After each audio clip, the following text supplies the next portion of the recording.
Get to know all your favorite VRChat DJs all in one place. This is VRC DJ Live.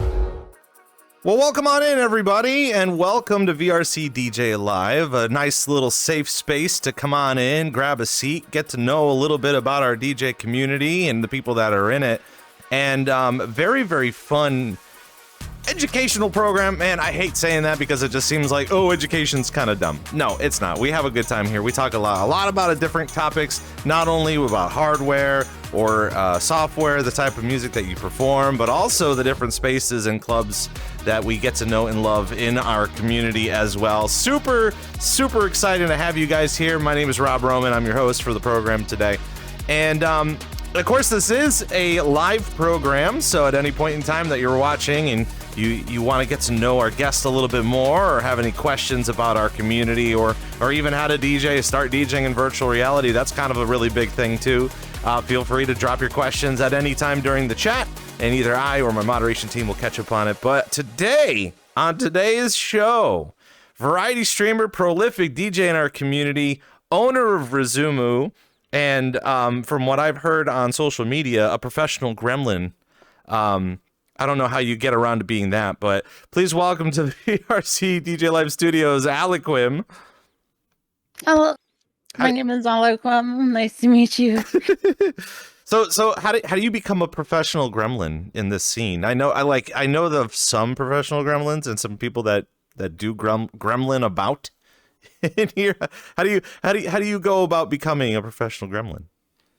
I feel like there's a little bit of a hunter-prey kind of tag to it, you know, like before you decide to be a gremlin, you have to like quietly hide in the bushes and observe the people around you, so you know exactly what buttons to push to be a menace.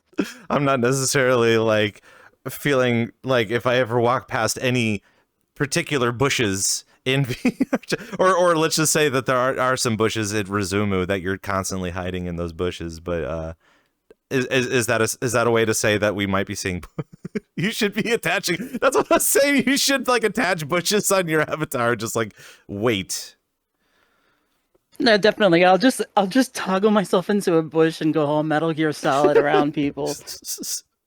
Well, it's definitely good. I'm definitely happy to have you here. And I know before the show we were talking a little bit about, and we'll not get too much into it because obviously it has nothing to do with DJing overall, but is it International Pokemon Day? I know it's Pokemon Day. I don't know about International Pokemon Day, but apparently online it's been 29 years since the first Pokemon games came out. I'm not saying that we're old, but tell us a little bit about your favorite Pokemon. My favorite Pokemon is actually quite hard to decide, really. I've always had an issue with that. Do you have like a whole favorite though? Like maybe even like a favorite type? I do like dark. I like Espeon. Oh, perfect. Let's see that's the way to kind of handle it. I don't even know if I want to go as far as what are your thoughts on Vaporeon? That's a good answer. It's not as bad as Leafeon, though, at least. Oh yeah, I mean, Leafeon's got another thing going on, but at the same time, I feel like I don't pay too much about Leafeon to kind of get a better understanding. But a lot of people in our chat are agreeing with you. Dark supremacy, as it was kind of would say it. But glad to have you here. Of course, just as we were saying, it's a live program. Feel free to drop off some of your favorite questions, especially we are going to be touching a lot about nostalgia. We're going to be talking a lot about throwing it back to many a times ago when Rizumu was fresh out the gate. And it's kind of an important topic amongst our community because it almost seems like every DJ that we've talked to has said, Rizumu was kind of the place to start. So this is going to be your time to ask all of your favorite questions about that. But as we're getting started with the show, you know, I was watching a lot of your video content that you post on social media up on X or Blue Sky. A lot of your sets you do record in virtual reality and then post them up there, which I think is super unique. But for the life of me, I couldn't nail down the type of genre that you kind of go for when you DJ. Can you just kind of give us an idea of kind of your favorite genres of the stuff that you like to perform?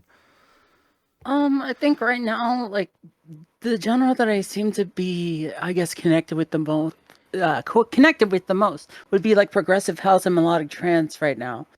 I've been using that a lot to practice when I first learned, and just, I guess, working with it, I kind of developed some sort of I don't know, a really peculiar current connection with it. Like I could really feel it, and just when I get into a groove with it, I don't know, like it feels like the music's playing me at that point, and I'm just having a good time being a part of the ride, you know? I know one of the things that I've really kind of start to enjoy a lot about our community and the DJs that perform in here is just being able to develop a vibe. And that the word vibe itself, I really wish I had the opportunity to kind of look it up in the dictionary. Maybe one of our mods can kind of drop the definition for vibe. But I feel like in game, having a vibe is kind of crucial, not only just for you to kind of enjoy the music, but there's a spiritual part to it too. There's a way for you to just kind of relax, kind of enjoy and kind of get into the music and just kind of lose yourself a little bit, depending on how heavy the music is, or even with house, it's supposed to kind of like drift you down the river, kind of a vibe, comparable like to some lo-fi or like liquid. There it is, a distinctive feeling or quality capable of being sensed. So it's a sense. A vibe is a sense. Would you agree? I definitely would agree there. I think as like a really hypersensitive empath, like you could kind of just feel that around, even in a digital sense, which is peculiar, but it's still possible. Mm-hmm. I know when I was visiting Liquidity this past summer, I got to experience what was called liquid drum and bass, and just to be able to sit there and I don't know, I guess it kind of goes hand in hand with like if you're listening to music in your car and you crank the volume to the point where like your seats are kind of aiding in that sensory experience, but at the same time it's supposed to kind of like melt away all stress, melt away your bones, kind of let you sit there and develop in your own pool of whatever. But along with that, and again, we were also talking about that earlier too, how it's kind of, I feel like that's good medicine for you, especially if you have a rough day and you want to come in and you want to spin some tunes or really kind of get involved with, your relaxation time. Honestly, too, I don't know if it's just me. I know a lot of people here can relate too, but every time if I'm going to go out and deal with like social environment stuff and talking to people, and I come home and as soon as I close that door, it's kind of like, you get that nice breath in, you get to relax. And do you find that way when you get into VR too, when you're about to start DJing? Pretty much. That has been like one of the best escapes I've had. If I have like some sort of anxiety or like some over possessive, like I guess mindsets, like I would usually just start DJing and see where that takes me. And by the end of it, I'm usually like, okay, I think I said what I had to say through this music, and I can wrap up for the night, and I feel great afterwards. Yeah, it's fun. It's fun to think about that too, especially when we have some people that are performing hardstyle, and it's funny because those people are the sweetest people, but then when they go up on stage and they're just like they're really pounding the music, and I'm just like, that's a really strange piece of therapy that I would have never guessed. But at the same time, they're developing a message and they're enjoying how they're DJing in here. I'm super thrilled over the fact that you post videos on social media, and I think it's super important to not only record a lot of your sets. I know there are a lot of things that the DJs in here don't actively do that I'm hoping that they would do, and that's also self-promotion as well. But where are you seeing those videos? Are you kind of aiding that into your remedy as well, of just being able to say, hey, I come in here, I perform, this is me vibing, and this is the music that I provide? I mean, I guess I didn't originally like have that in mind when I was posting them. I guess like it was more or less like I'm growing as a DJ. These are my practice sessions. Like a lot of them, those little smaller clips that I posted in the past that I just happen to record. And I'm like, I like the way this sound. I was hoping for feedback. I guess it was like a weird, how am I doing, guys? Am I doing it right? It was like my way of trying to figure out if I was heading in the right or wrong direction or got feedback or something like that.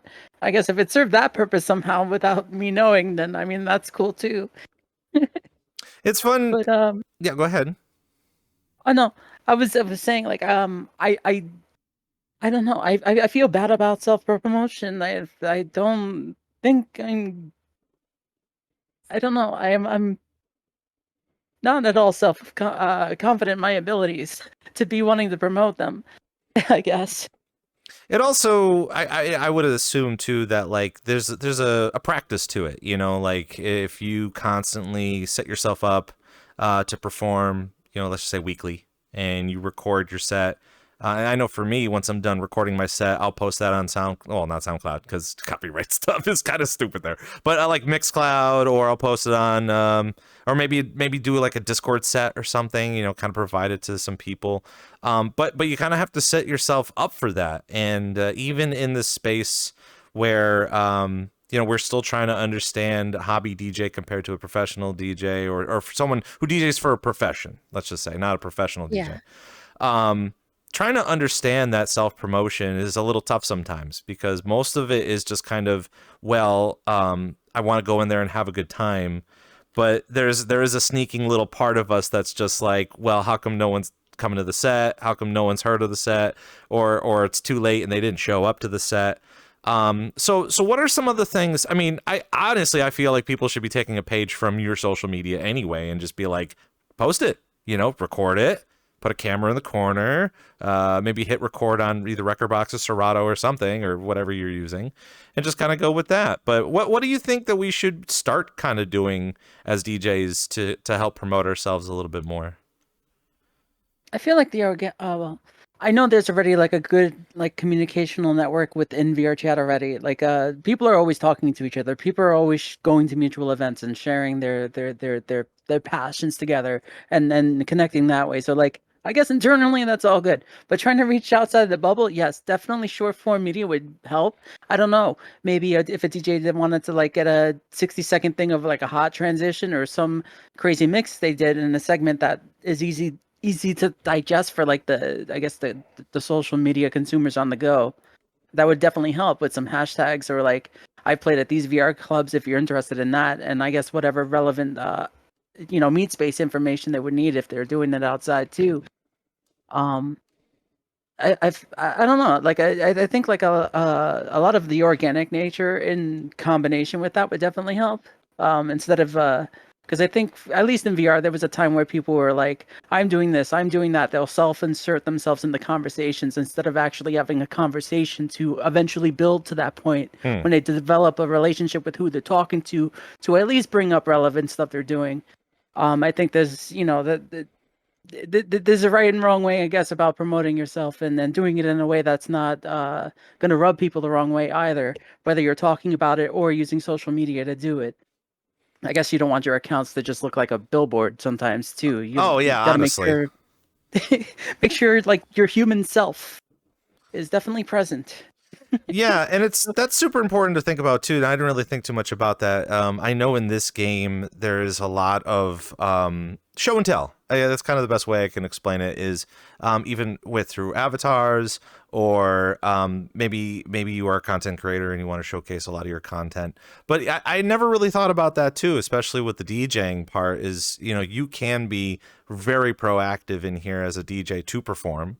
And you don't want to just go around handing out flyers to everybody, be like, oh, see me here, see me here, see me here. But at the same time, too, we do have the avenues that could to aid in that. You know, obviously the timeline, Captain Duck's got his roundup and stuff like that. So having all of that is super important to identify.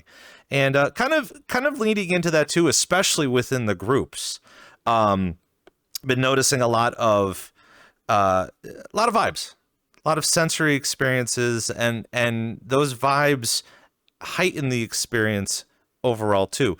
And through many other groups that we've talked to, and many other DJs that we've talked to, we've noticed that obviously if you go to, like, let's just say you go to Hardbox, obviously you're going to be going there for a really big hardcore event.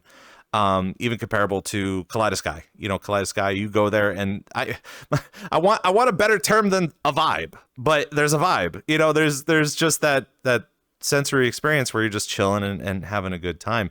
But I feel like that's really good for mental health as well. Even within that community, where the people that you hang out with, you could trust to just relax, enjoy the music, enjoy your sensory experience. Where do you think that the balance should lie between hardcore partying in here and taking time for yourself to understand that vibe? I think you definitely need to have like a balance between both of those things. But the balance for every individual is always going to be subjective based on what they like, what they enjoy, how they relax, how they decide to find that vibe. A relaxing experience in Kaleidosky might be a vibe and a relaxation to someone, whereas also going to a harder style party would also be a relaxing vibing experience for them, because they're able to, I guess, find their own rhythm, which is what makes music such a really awesome medium, is because you could find the same things in different genres, in different experiences, in different venues, different people as well. Like different groups of people can also influence like the way you're feeling in a certain way. And obviously, like I feel in VR chat, like when people join an instance and they get in there, they observe what they're looking at. Sometimes if they don't see that immediate friend they joined off of, they'll kind of like look at the bigger picture, and it's like, does this check out with me? Like, can I get in there and just like enjoy the music and maybe like feel like I could join that little group or whatever. Whereas in like another place, like they might want to go to Kaleidosky, for example, and that world is much, much bigger. So there's different little nooks and all these other little things you could just like go and find your space for your vibe. And the people with that kind of likeness that is like somewhat similar to your vibe will just like kind of naturally fall into your lap. And next time you know it, you might have a group of 3 or 4 people and you're talking to and finding that vibe. It's very, I don't know, it's like you're riding a canoe, and you're going through the water and just like, kind of going with it and picking up things as long on the way down the river or whatever. I know it's a weird metaphor, but it's I think it's important for people to have a vibe or a balance between those two and know exactly where they're placing themselves, I guess, so they can make sure they're also keeping that balance internally. Yeah, like I said, because everybody has their own like, this is my unwind, this is my this, you know. It's still a little early in the show, but I've got to say, like, just a few questions in, you're already like opening my mind to a lot of other concepts that I honestly could like even you saying something like a hardcore venue, even though it's fast and the lights are going, but it's still a vibe. And some people do tend to go there to release some steam. And for me, I always just assume that, let's just say you want to go and relax and listen to the ambient music, the type of house that you perform, or even something more liquid, I suppose. And then just like, I don't know, like I think a lot of people think that like if you're going to relax, you go to the spa.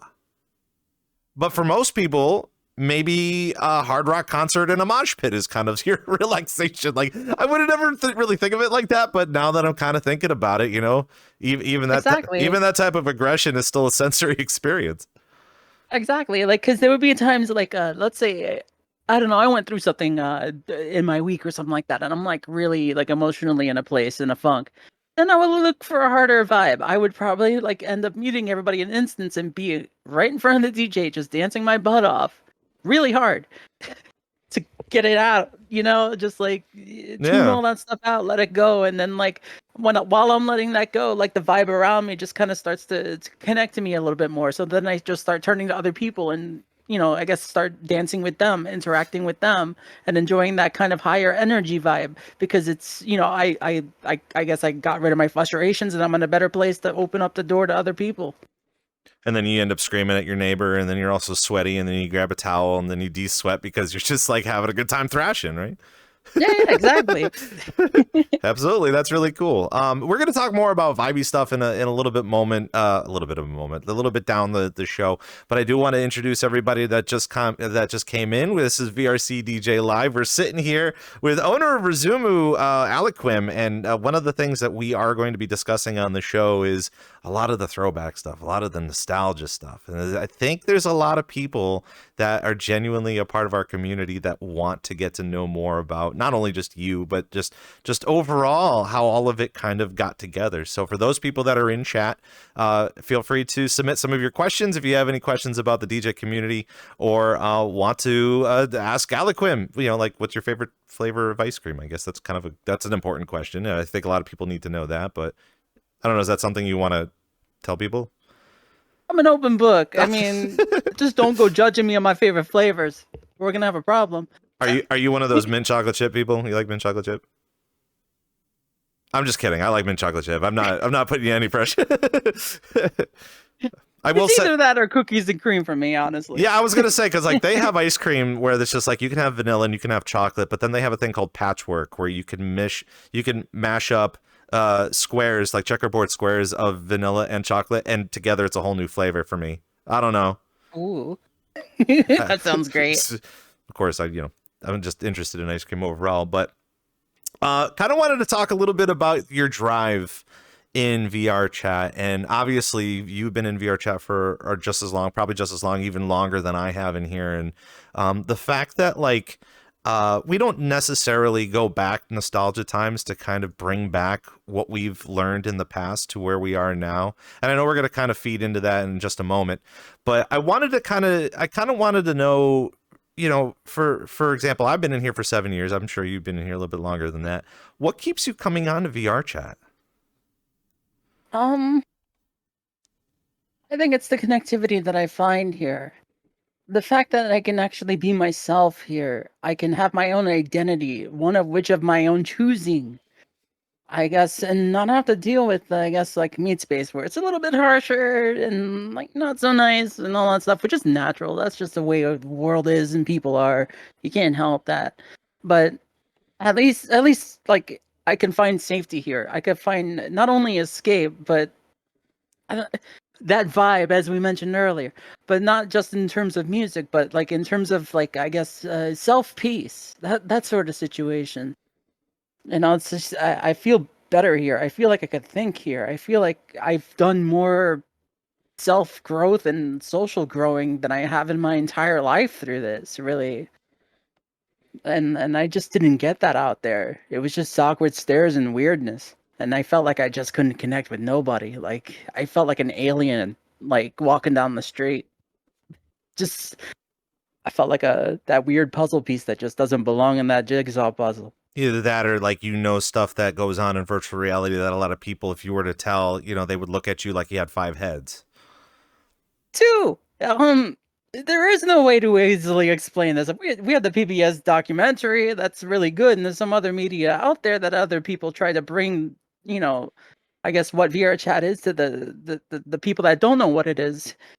And it's hard to explain that experience because it's much like everybody's individual life. Everybody's experience in this platform is totally different from one another. You might find some intersections here and there, but everybody has their own unique story in here. I was going to ask you, I know a little bit earlier, you've gone through many different iterations of avatars in the past. If you don't mind explaining some of it, like, let's just say the first couple of avatars that you've had compared to where you are right now. I mean, I would, I kind of joke that you say that you're a gremlin, but I'm not saying that this avatar is a gremlin. Kind of looks like you have ears like a bat. Oh, it says gremlin on it. So yeah, I would think So tell us a little bit about that. I guess when I first jumped in here, I didn't know what to be at first, honestly. I ended up being Metatony X for a while. A really, really nice model that you actually had to answer his questions to get him, to unlock the password to download him. But I stayed like that for a while. I rode through DDVR. If you look at the big group poster on the Metalton, that's like a tiny little thing somewhere on that poster. But and Dirty Dancers as well. Like I just stayed that, and I guess one thing led to another. I started around like still DDVR time. I switched to an anime girl. The guys weren't cutting it for me at the time, and she. I guess what I'm saying is I went through my own little journey of self-discovery in this platform. I was in a robot, I didn't know what. Then suddenly I'm a girl. I'm like, that's the trans timeline. it just things just start making sense the more you go. And I was just sticking to anime girls the whole time. And I think up until probably early last year, I started going furry, and I'm like, I'm gonna give this a shot. And I find it revolting to be in a human. No offense, I can't use those anymore now. It feels weird going into Ali Classic. Mm-hmm. But yeah, a lot of my avatars, like to their core, have been pretty much a gremlin the entire time. I was always short. I was always small. I didn't like to take up a lot of space or be noticed all that easily. So I was quiet, very quiet. So yeah, I would say that you found your voice within the fur community, I guess. Not necessarily. I was still technically a demon at the time. Um, but I guess during the journey of like going through Dirty Dancers and then going through Elysium to Rizumu and stuff like that, and meeting a bunch of different people, um, and learning more about myself in the process, I was able to kind of, I guess, put a better picture of myself together in terms of how to represent myself in here. Um, Things just started to take a little bit more shape, I suppose, instead of just like going with random avatars or like just not caring about which one I'm deciding to use every day. You know, just like sticking to the same one. I'm like, this is me. This is what I feel like, and just rocking that. And I guess certain things happen when you're, I guess, going through your VR life in here. You know, things change, things happen to you. You go through a bunch of different life change situations, and sometimes it just kind of reflects on, I guess, what you choose to represent yourself as in here. Um, with my demonic, I guess, my demon avatar, I felt like I broke out of that shell, so to speak, metaphorically. I went through a few things that kind of gave me a clear perspective on stuff, and I'm like, I don't feel like that form fits me no more. So I started using some of the public furry avatars that were in Kaleidosky, and they had the similar body as this, and I just didn't find what I wanted to be yet until I'm like, I did try being a kitsune girl before. What if I tried kitsune full? And that stuck. And I feel very attuned with this. And like, I guess I don't know how long this is going to be or whatever, but I feel the most complete this way, more so than I was in my other forms that I have chose to take. I think VRChat does a really good job with self-discovery, especially when you come in here. I know, and this is going to be a really, well, not really a silly topic, but at the same time, it's going to be more enlightening for a lot of new DJs, for you, for some people, is the fact that this year I've been dedicating a lot of myself to showcasing what we do in VR, obviously with VRC DJ Live, but but what we do as DJs in here to the IRL community, and it's the DJs that have no idea what we got going on in here. So when I do showcase it to them, their minds are literally melting because they can't fathom the fact that we have a whole economy in here, and having events and like-minded people, and our events are full and they're exciting, and there's just constant people, you know, wanting to do all of this stuff. But just the fact that like they too can get involved as well and understand. And I think that's the part where that self-discovery is a little strange to them, is just the fact that, like, you know, I feel like we all have had our time when we first come into this simulation that we don't know what we want to be, and we try on stuff that is relatable, stuff that we know, like who hasn't been Peter Griffin in this game, you know, who hasn't been Super Mario in this game. But so you put on those characters to see what sticks, and being able to find your tribe in here is also equally important, especially within our community. So it's not even just the fact of you know, you were saying that you were a demon earlier, and then that you kind of moved on, but you were literally writing your own story, and all of those pages and all those chapters have meaning. So that is an important time, regardless if it was a dark time in your life. It's still important to where you are right now. You know, like you're a furry and you enjoy it, and it's a very fun time. You know, I have some fur models too, and I can openly say that again, the vibe, the sensory experience of being a part of that is super awesome. I want to dive into when you started. Do you remember what year you started? It was like towards the end of 2016. I remember coming in with my friend Rabatuni at the time. Like, we found this whole Knuckles thing, and we were like, what the heck is this? Because we were both like streaming friends at the time, and like we decided to hop in and just see what the heck this was about. totally didn't understand it. I'm also really surprised that you brought up Robotoony too, because like, I've known that guy for a very long time as well, and I'm really glad that he's a part of our community and he DJs too. But kind of, how did you even want to get involved in VR? Is it something that you saw as a part of a video, or did you just kind of, was it up on Steam at the time? It definitely was up on Steam at the time, and it was definitely that silly Knuckles nonsense. That's what drove me in. And then like I didn't understand that you could actually use VR at first. And then I saw people like looking around and their hands were moving on their own and they were picking up things. I'm like, what? What kind of black magic is this? Like, you know how you feel when you next get VR and you see the next person in full body tracking, and you're like, are you hacking? Like, what is that magic? Like, burn the witch. But like, but yeah, like I was just seeing what was going on around me in a platform that I didn't truly fully understand, and hopped in for the memes and whatnot. And then I started to just save up money to well, let me just say I went on a few diets to get my Oculus CV1 at the time. And I didn't regret it. I hopped in and I'm like, this is amazing. Like, I'm in a whole different place. And then at the time, the Pug was the go-to spot. So like everybody goes to the Pug. And I'm like, I could pick things up. My mind was tripping up. I'm like here thinking I could actually touch stuff, or I'm gonna walk into something and feel it like hit me.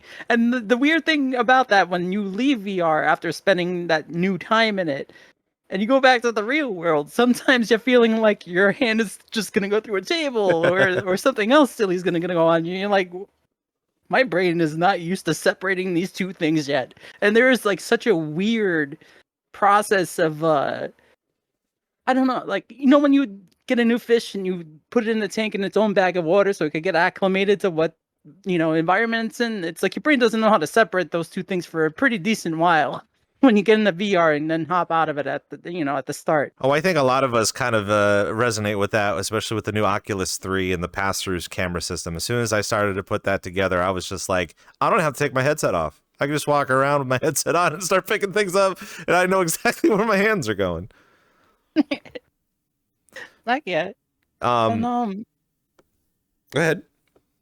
Oh no, I was trying to see if there was any more ammunition in the mag. The real question is, do you have your own Uganda Knuckles? It's very cursed. Because I was like part of an Undertale community at the time when I started to get a little bit more involved, and I did a head swap with some human sands thing and completely botched the bones on that thing, and it all has dynamic bones. So it's just a wiggly wobbly, crooked fingered, messed up Visine looking freak show. The Knuckles eyeballs would come off its head depending where you are when it goes to look at you. It's let me just put it this way. It once I can't use that thing anymore, I think the world will be a safer place, because I've made people stumble in their headsets with that thing. No, what you're saying is that it's awesome. That's what you're saying. It's awesome. You made it awesome. I mean, if somebody tripping over a Vive cable and falling on their face laughing is a good time. I mean, it's a good time. Oh man, yeah, and it's funny too, because again, a lot of people, they do come in for the memes, and being able to see how this community has shaped ever since then. We had memes for a little while, and then you had a bunch of content creators coming in, doing the Twitch thing, doing the YouTube thing, and then later on you had kind of an integration between the two. So finding the timeline from when the DJs started comparable to, I know one of the phrases that we use on the show a lot is the boom of 2022, which I just think just kind of happened. And there's a lot of evidence stating when that happened, which we're going to kind of address in a couple of minutes. But take us a little bit about how you were able to develop Rizumu and a better understanding of how to even DJ in here to begin with. It was still kind of fairly early, right? As far as me DJing, yeah, I haven't even hit a year yet. I've just been practicing weekly and playing whoever wants me. But in terms of Rizumu, like that has a history. Like originally when like the Discord was created and stuff like that, I honestly didn't even have any sort of like I guess staff roles yet. So a lot of things were being discussed without my involvement until I was volunteered to be a host, and I was able to see a lot of the stuff. So basically, a few other people that are no longer with us in this community anymore have all spap all a bunch of different names and stuff like that to try to come up with like Rizumu, like the name. At first, it was going to be like Pulse VR and some other different types of names, and they were holding straw polls trying to develop better ideas. But at the end of the day, like at some point down the line, Rizumu was chosen, and it sounded cool. It meant rhythm in Japanese. Like it's easy to say, and Maniac at the time created the logo for that thing, the original one. And yeah, they just started building that map, looking for like inspirations of real places. And originally at the time as well, like it was actually meant to be somewhat as a successor and like paying homage to Krisu's club, Elysium. A lot of people had a lot of sentimental connections with that club prior to Rizumu, and it was very ambitious at the time. And unfortunately, Krisu couldn't keep up with it all. The poor guy was like trying to do a lot of amazing things with that club, making new themed maps like every 2 weeks, literally every 2 weeks. You could go to the Elysium map that still currently exists. I believe it's under Townie, their account, but like you could pop a portal to visit all of them if you wanted to.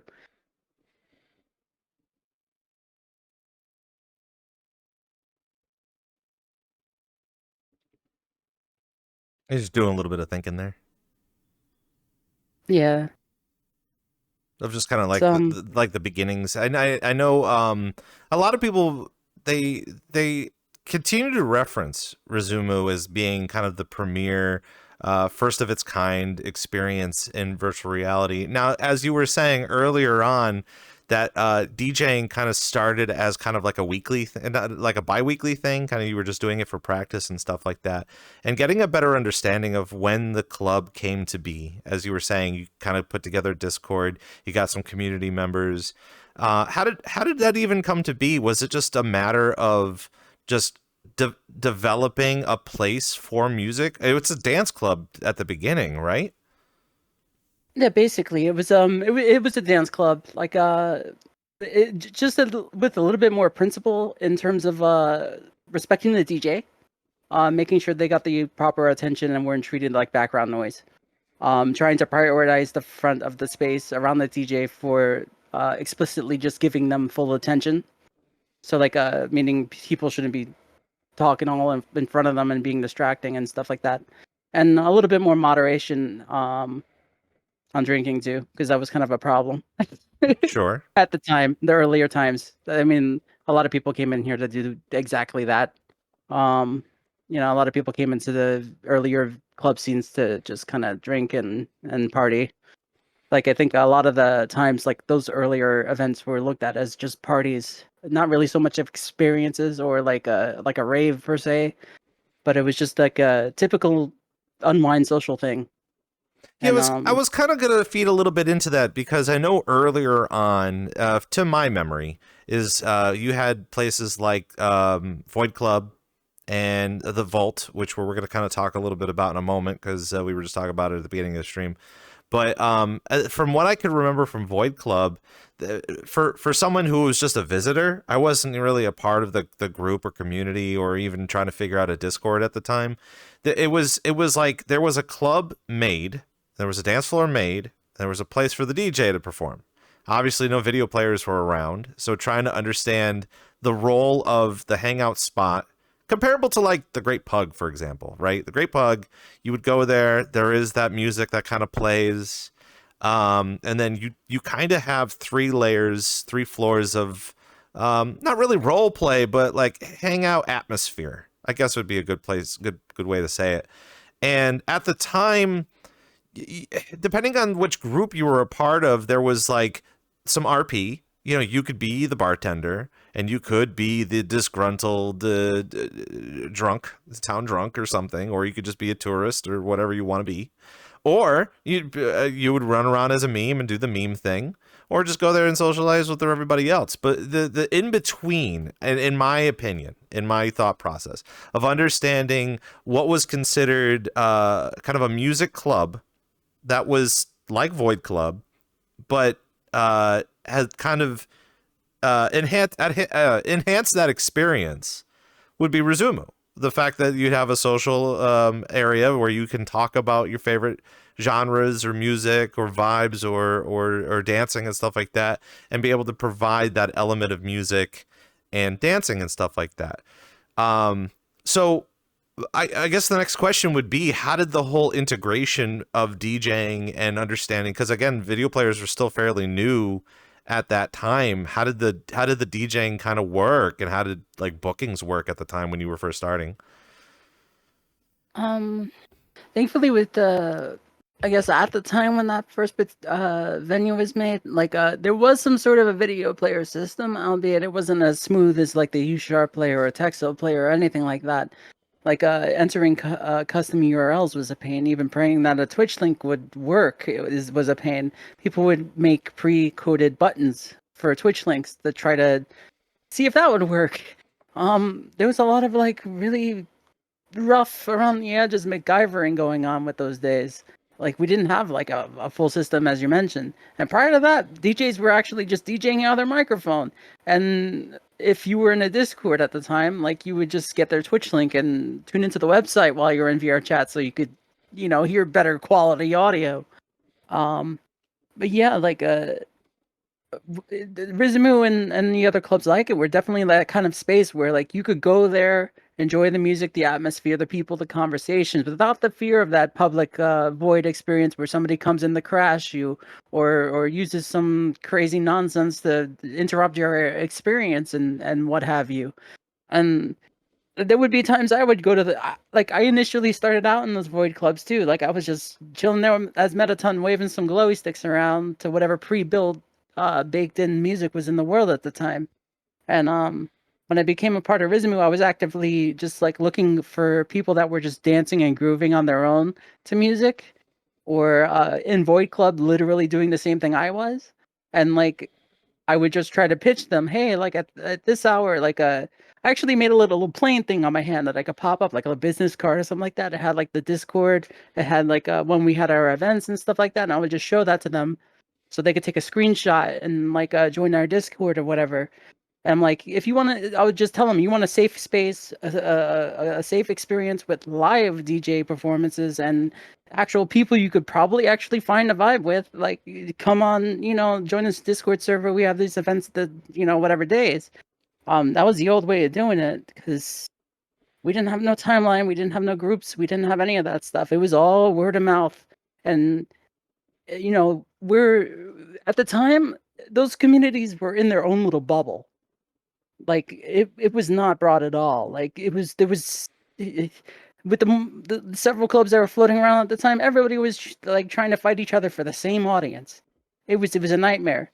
There was more stress about like running an event at the same time as someone else because you don't know where your friends are going to be or whatever the case is. Yeah, I was going to say, how was the communication between all of that? Because obviously there were some competing clubs.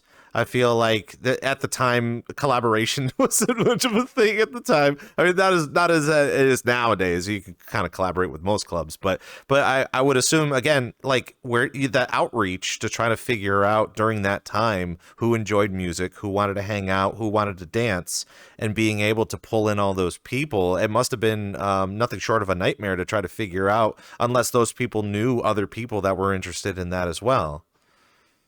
Exactly. Like you would have to sacrifice the organization of your friends list to make sure they could join off of you at the right time. And when the clock strikes 9 and the moon is perfectly aligned and I'm online and I'm blue. Well, there wasn't even blue. Join me here at this map or whatever like that, and this will be going on. Did it really give like some sort of like an underground vibe? I know that there are a lot of clubs in here that had that underground. And even leading into the PBS special, which we'll talk about in just a moment, but like feeding into that underground vibe, again, was it something at the time people were genuinely looking for? It definitely felt like that. Like it felt like the this is the cool thing, we're not with those, we're not with the common, I guess like, whatever the thing is, we're not stuck in a public void club being tormented by inner demons of the likes you which you've never seen. It's just like, you're literally, enjoying yourself legitimately with other people. not having to deal with all that nonsense, and it felt safe, and that safety, kept people coming back. The good music, the good people, that whole experience wrapped up in a little bundle. Going to a different world at that time, nobody wanted to do that.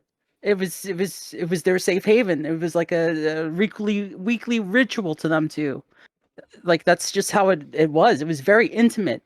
That small little bubble of people, albeit, like every small family at the time, we have our ups and downs, fighting and blah blah blah.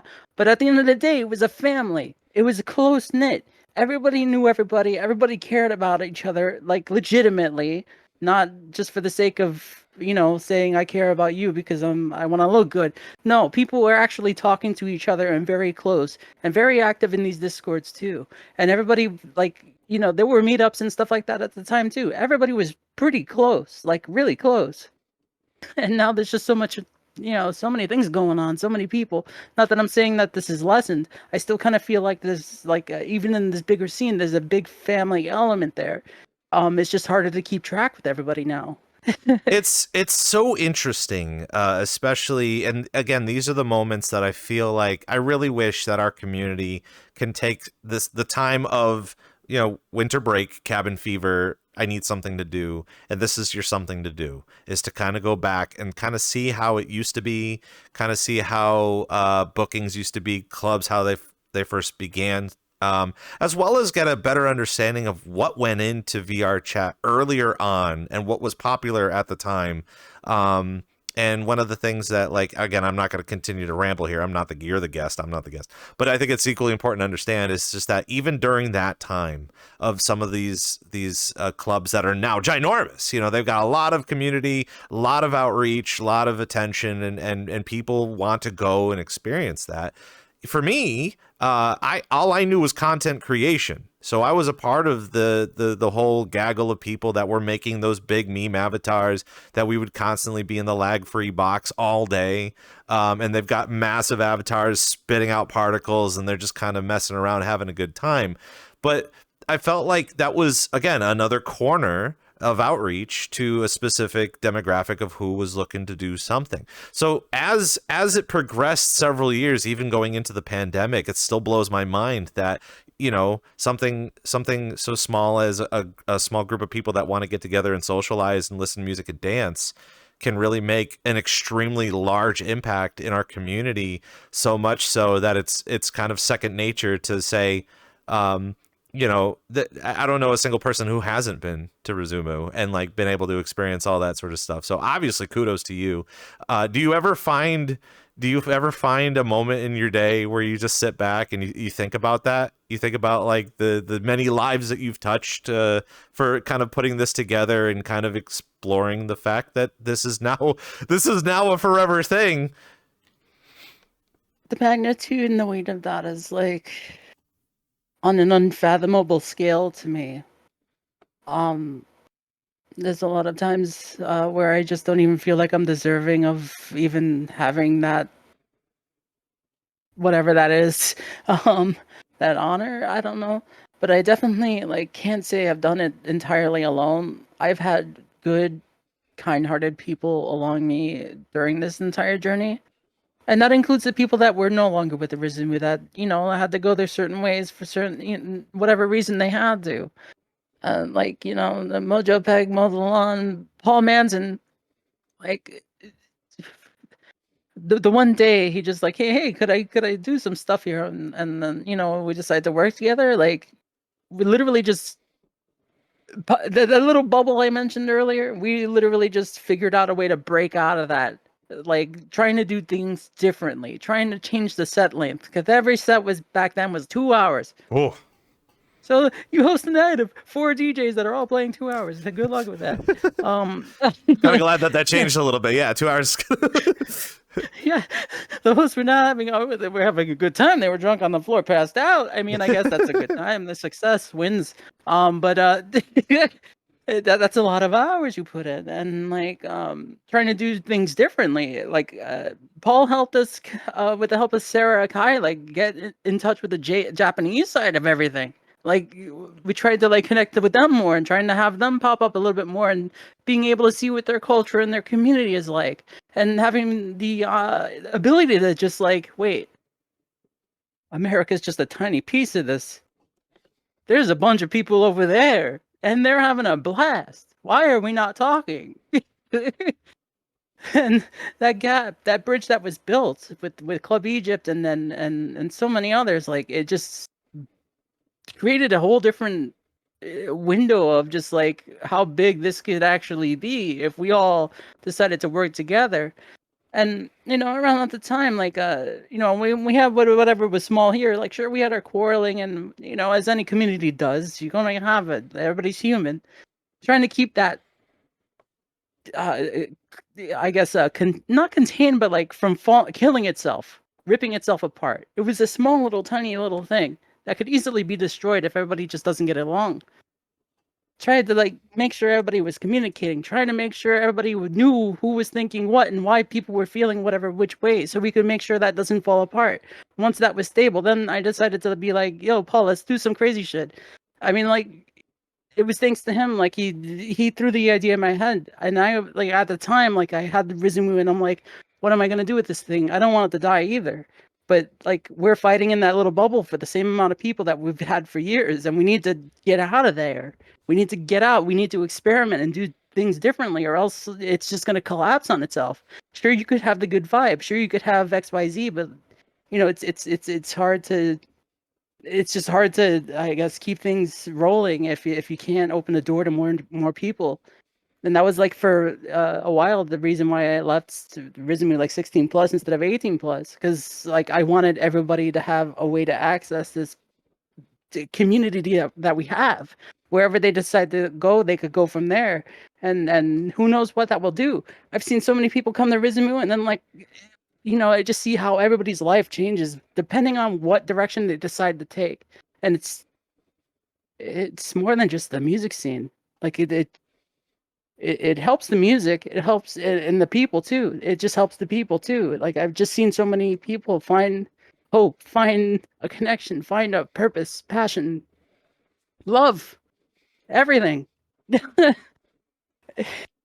It's great to see not only people's involvement in here, but the different passions and the different takeaways that I always feel like us as people, we are a small bit of every interaction with every friend and every individual we have. I know for a fact that one of those people for me has a really ridiculous laugh, and I fed into it. And man, oh man, I'm kind of laughing like him nowadays, and I can't get rid of that, So I feel like, when it comes to your passions and trying to get more people involved, and again, making this whole scene kind of like grow and blossom, is that you are offering a piece of you to the community to make the community a much better place. And while, again, like you were saying, there was a lot of ups and downs, a lot of people within the community that was causing a little bit of friction, having some difficulties with that. Not every bridge is perfect, basically kind of say. Yeah, it got built, and people use it, but sometimes one screw's gone, and kind of stuff happens.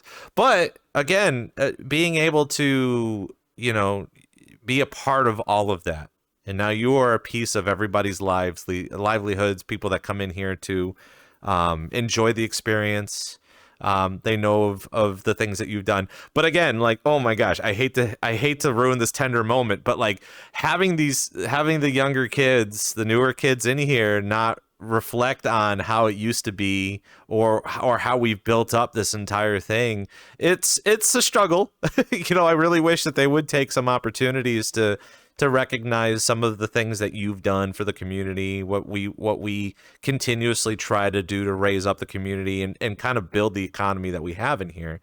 Let alone just the fact that people know of Rizumu being a household name. That's kind of a really big thing. So obviously, taking some time, self-reflection, telling yourself, you did something, you did it. you're helping the community grow, and knowing that this club was a good stepping stone in that direction is super important. But getting an understanding of the throwback stuff and the stuff back in the day, what do you think that we should be doing to kind of guide some newer users to a better understanding of how it used to be?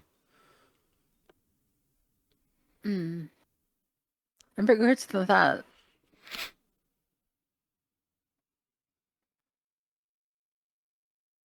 it might be a bit difficult to try to explain to somebody, or to find someone who would have enough, I guess, patience to, I guess, listen to the stories. You don't have to write them a book or tell them the mythical legends of times before, but it's like, I guess, some of these things, I guess, that would ultimately better the future for the newer people in terms of reflection on the past. I kind of wish they would, like, at least I want to make a solid connection between the OGs and the newer the new people that are coming in, so we could actually be there to help guide them along towards the future, instead of being like, you hop on X or something like that and you see like, yeah, that was like 5 years ago. It's happening again. What could have I done to provide some sort of assistance for community leaders or community, participants that could have helped avoid this whole thing? Because it's exactly a problem that I've seen in the past that I know how to deal with. How could I, at least try to move that experience forward? Nobody necessarily has to go through all the pains, but all the lessons that were experienced from back then should somehow be, I don't know, like, a document should be created to, like, yeah, this is how you deal with certain situations. And unfortunately, everybody's going to have their own kind of level of social maturity to work with too, because not everybody's going to know how to handle particular situations, how to handle club owner friction, or what to do in a scenario where, like, there was a misunderstanding and some drama ends up becoming overblown due to it. Because a million and one things can happen, and, like, I'm pretty sure, as you've known through the last few years, like, there have been many a club that just, like, appeared and then suddenly they're gone, suddenly they died off, and it's usually because of some situation that could have probably been handled a lot better. And I don't want to see clubs close. I don't want to see people stop doing things. I don't want to see people give up, because it is not easy to do this sort of stuff. It's an extremely thankless job, and you are putting a lot of yourself out there and trying to really, like, run on just your passions, which a lot of people in this community definitely do. Everybody that is hosting a club or hosting an event in here is literally treating it as a passion project. They're trying to provide an experience from the heart and build things that other people could walk into and exist in. And that is alone, stepping into somebody's soul or something like that. Like, I think there has to be better communication and better education in terms of, like, trying to help people understand what issues in the past happened to avoid things in the future. Or help them deal with situations better and whatever they encounter as somebody new and unexposed to this stuff. That's a pretty lofty goal, though. I would need to think about how to actually like formulate and execute a plan on that, because the last thing I want to do is see somebody give up. There's been times where, like, I took people under my wing, but I was very minimal. I wouldn't, like, do everything, but I would, like, be very closely observing as to what newer people were doing. So, like, I'd be like, yeah, you should try it this way, do it this way. And, if you have anything, use that as your foundation, and whatever you, like, want to do to add to it, to make it your own, by all means. There's been so many people that came through Rizumu to learn how this community works that were new, and then they broke off to do their own thing. Nothing I took offense to. I wanted that shit to happen. I wanted all these other clubs to just, like, okay, they came in through here, this person wanted to be staff, and they go off and do their own thing, make their own club, make their own success, make their own stories, make their own friends, DJ, it helps the community grow. It helps more DJs find more places. It helps more people find these places. It's just a cycle. It's crazy. Yeah, I mean, adding to all that too, over the fact that like occasionally and even recently, I don't know if it is just cabin fever or we're entering into a whole nother shift, maybe like a generational shift or an era or something. There are a lot of people that come in here and they say that they're bored, and or they go to the same maps and they're bored of this, they're bored of that, and those types of people happen to be newer users, and some of those newer users, even in my community, I bring them the maps that were popular back in the day, and they're just like, I've never heard of this. I've never done this. Why? This is new to me. And I'm like, so then you must not be bored anymore. Then there must be something that you can do that you will enjoy. And that's a piece of the puzzle that's going to be a little complicated, especially with the fact that you, as you were saying it too, that you have a lot of people that come into here and they either outgrow the specific group or they have a vision of how they want to handle whatever they're handling.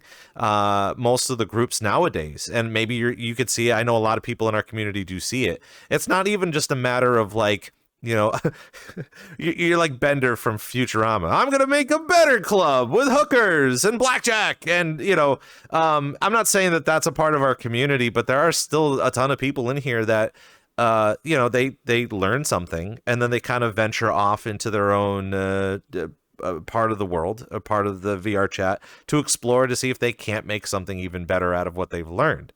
And one of the benefits of that is obviously it's a revolving door. So it's either it works, it doesn't work, and then the ship sinks, or if it works and then it kind of just takes off, and all you can do is hope for the best. But you know, again, understanding that type of boredom and stuff like that, and kind of refreshing and revigorating the scene, and kind of giving another lease on life when it comes to understanding the types of venues, musical experiences. And that's just something that I feel like our community still needs to endure. I mean, you can do the same things over and over again, sure. You can go to the same clubs. You can go to, you can go to, you know, enjoy your same music. But time and time again, we have guests on here that have said, go see other clubs, go see other DJs, go see other venues. You may like something a little bit better. Yeah, I was gonna say you might find inspiration somewhere to do, like you said, like to go out there and create your own thing in a different way, like some sort of a spin-off. Like the community's so big, people should not be afraid to experiment in it. This is a big playground. The community's well over bigger than it used to be, where you had to, you know, walk on eggshells and whatever. You don't have to do that no more. You have an idea, like you said, you build that ship and set it to the sail, and you know, see what happens. What the worst you're gonna do? Like you might not have a crowded night or something like that, or maybe something with the map is glitchy. But you know what? You built the ship. It's out there. You can do whatever the hell you want with it. Don't let it just sit there. You know, like one thing I want to do for Rizumu, for example, I want to make some crazy Toonami-esque lore thing going on. I want to do some, make it deeper than what it is. Like, you know, you could do something like that for your, you know, your venue, give it a story, give it some lore, give it some creativity, some personal flair, like, you know, make it a part, it's your universe. You could shape it any which way you want.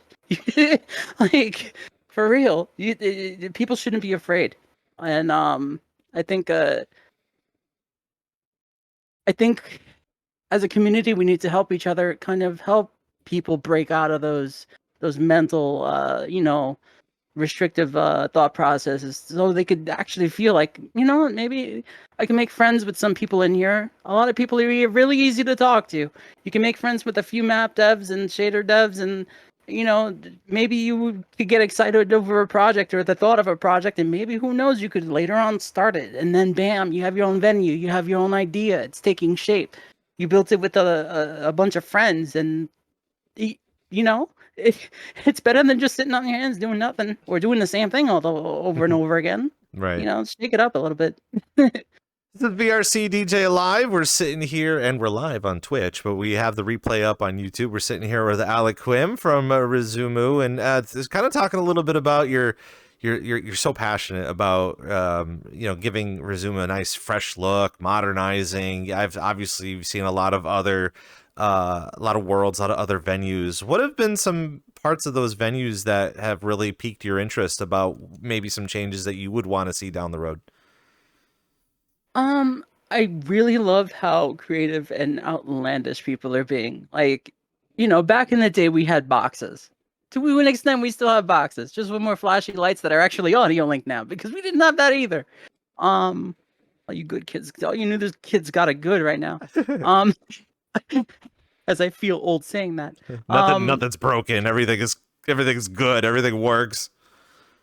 Yeah, pretty much. But you go to these worlds and you could be inspired by places like Concrete or Kaleidosky or something like that. They're taking this system that we have in VRChat and figuring out ways to do amazing things in it, instead of just like, you got a bunch of planes, you got a bunch of lights, been there, done that. What could we do to really make it pop? Could we incorporate a VJ's footage into this world somehow to create some sort of visual spectacle that's not even possible in real life? That's the stuff I want to see people aiming for. You don't have to be constrained to the limitations of reality in virtual reality. You could literally do whatever you want and make something amazing. And I want to build a few things that I'm not going to say the ideas of out loud, but those things inspire me. I want to get out of the box. I want to think out of the box. I want to take things out of the box. And I really want people to not only DJ in this space, but also exist in this space where it feels outlandish. You go in there and you look around and you're like, I'm really here? This is so different. I could be in a dingy basement, or I could explore whatever it is these people are building for me to explore with a musical experience. And I'm not knocking either, but taking all that and just realizing that there's so much more that can be made in this platform than your standard is what I'm getting at. And that's what I want to do with Rizumu.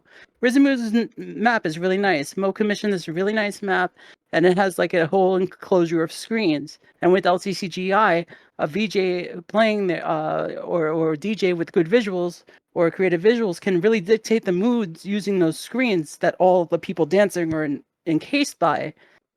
So, you have your reflections and lighting, and you could really do some creative stuff and take people on a journey or give them some crazy experience that would be, beneficial to your music. I think that is a good stepping stone. They want to take it further, because I have a thing about giant robots, and that's probably all I'm going to say about that. Obviously, there's a whole community for that too. I'm not saying that you got to be out in outer space to enjoy that, but destroying Tokyo is also a very fun thing to do. Definitely. Now, I'm going to ask you a very complicated question with an even more complicated answer, I would only assume. Is comparable to how you started the DJing scene back in the day to the boom of 2022 when all the DJs found out that that's kind of what we're doing in VRChat is DJing, comparable to right now. Where do you think we're going? Do you think we're going down the right track? And what are a couple of things that you really enjoy about this continuous climb of massive amount of DJs and massive amount of clubs? I think at one point or another, history is going to repeat itself inevitably. We're going to find ourselves in another bubble, like a community bubble. And we're going to have to figure out how to break that bubble yet again and extend to more people. Because I see at some point or another, we're going to be fighting for the same crowd. And that crowd is already dwelling in this community. So it's like, if there's too many clubs, too many DJs, the community is still the same size too. So it's like, you can only sprinkle so many of those people around at one time. Only certain people are going to be in particular spots at one time. And it's going to leave other club or venue runners feeling a little left out and discouraged if their numbers are going to, if their population is, I'm not speaking on some superficial term or headspace right now, but like they might see like their turnouts start to dwindle a little bit, and that will be a little bit daunting psychologically, and that's going to be another major challenge. And what I would hope everybody would do is in every individual community all over the world, if we could still maintain that kind of connected, I don't know, like some sort of connectivity where we're all working together as leaders and stuff like that. I'm not trying to make some VRChat rave scene UN or something like that, but I would like a collaborative effort between everybody involved with the rave scene to try to like, figure out ways to bring in more people, try to like expand our boundaries of reach, And I know there's more tools now, like with the timeline and groups and stuff like that. And trying to figure out how to get people to understand how those things work too, because like not everybody knows about the timeline. Unfortunately, I try to post timeline links all the time whenever I can and plan something on there, so people could be like, they click on that link. It's like, okay, this is the Rizumu event. Wait, what's all this other stuff back here? I don't care about them doing that. I want them to do that so they could see that there's more of a selection out there. Maybe a passerby on a tweet or a post on Blue Sky can click on that thing and they'd be like, whoa, oh, this is going on. Where the heck have I been? Like that's a good way to do it. The same thing with Captain Duck's thing, being able to post all these different events on social media that people could hopefully, see and go to, and then take their friends to them, make plans. You make more friends in the community. You just kind of cycle it, revolving door and what have you. But I think that would be the best way to go about it. We're gonna hit a bubble, but we have to figure out how to work together to, reach newer heights, to reach more people. Like, I don't know. I would hope more people would want to work with the other side of the planet some more too, like more, EU collaborations, Japanese collaborations, wherever we can do it, so we could globally work together to actually expand our outreach and help more people find this space that is so incredibly life-changing for like so many different people. There's so many opportunities to be had. Sorry. All of it is very interesting, especially for both of our ends, especially how it used to be several years ago, comparable to, again, the outreach and even showcasing stuff on YouTube, which again we'll talk about the PBS special just coming up. But all of that is super important. It's all very interesting too, especially even New Year's. New Year's, that's when we get the update of how many people are genuinely either going to be in the game, comparable to the size of each of the maps, and even this year, how there was talk of that one New Year's Eve map where the cap was 120, and we were all kind of nervous, shaking, being like, "Is this going to work?" Especially in the DJ community, like obviously 80 people is a lot, but like if you were to put it 120, like I'm pretty sure we're all doomed. But at the same time, we could fix that with safety settings too. But being able to make our community grow, expand upon the past, as well as get a better understanding of where we're headed, how we're headed, and the type of content that we're providing for the people on the outside to come on in to explore and get a good idea. That bubble concept is super important to understand, especially for those people that believe that maybe we don't talk about it too much over the fact that, and we also bring up burnout. Burnout's a very popular thing right now with the cabin fever. Absolutely. And that's perfectly okay for to a lot of people too. But again, even more outreach to bring in more people. I'd love to get your opinion in a moment about the IRL scene and having DJs get interested to come in here, because that is something that I'm currently going through, trying to get a better outreach of IRL stuff, comparable to the fact that I'm handing them a business card that says, yes, I am some bald man from Florida, and I play a girl in VRChat, like a thing. So it's for them, it's they're having a hard comprehension to understand that. But I want to bring up, because we had Electro on I think a couple of months ago to discuss the PBS special. For those people that don't know, there had been a PBS special a couple of years ago, I think it was 2022, that was showcasing a lot of the rave scene in our community. I would be so bold as to say that was kind of a turning point, a pivot point for the VRChat community, and bringing in more DJs and more attention into what we do here. But it did feature you, it featured Rizumu, featured Rue, it featured Electro, and thank you, Zeb, for posting that link. It's super important. If you guys have 20 minutes, 30 minutes, something like that, if you have something like that, it's not that long. Yeah, like to definitely take a moment to kind of explore that, because even then, 2022 was a very passionate scene for our community, and all of the other different, I think Shelter was also featured on there. I'm trying to remember, obviously Kaleidosky, Transverse. Was that the one? Transfers. Yeah, so that was featured on there. But there's it wasn't all of our community, but there's still little pockets that bring light to the fact that there is an economy in here. And I kind of wanted your take on all of the feedback that you received from that, especially from either outreach, regular outreach, the outreach of the PBS special amongst the people within PBS, and maybe even some outreach that you may have heard for new users that came in that said that they've seen the special and we're interested in here. I feel like that documentary is very, not only is it like a very important piece for like explaining what this phenomenon even is, but like it's a good way to give people a very relatable and human and clear description of what it is. It's not just like a a video game. I mean, it is, but it's a little bit more than that to a lot of different people. Especially during COVID when everything was down and everything was canceled, like where are you gonna go? You're gonna be stuck in your house. You can't go nowhere. There's no clubs going on right now. What else you got? You gonna go on a Twitch stream? You gonna go watch a DJ on a webcam? Well, it doesn't sound like a lot of fun. Why don't you just get into an actual virtual club and party with the DJ right in front of you? Just get in there and have a grand old time with meet a bunch of different people. I feel like still it's an alternative that allows people to experience these sort of things without having to, I don't know, go on long road trips or plane flights or spend a ton of money just to like have a good time at a rave. It's probably a lot safer this way too as an alternative. I'm not saying don't live in here. You still need to exist out there, but just in case you're just as passionate about this stuff and just lack the ability to go physically to these places, it's a great way to get involved.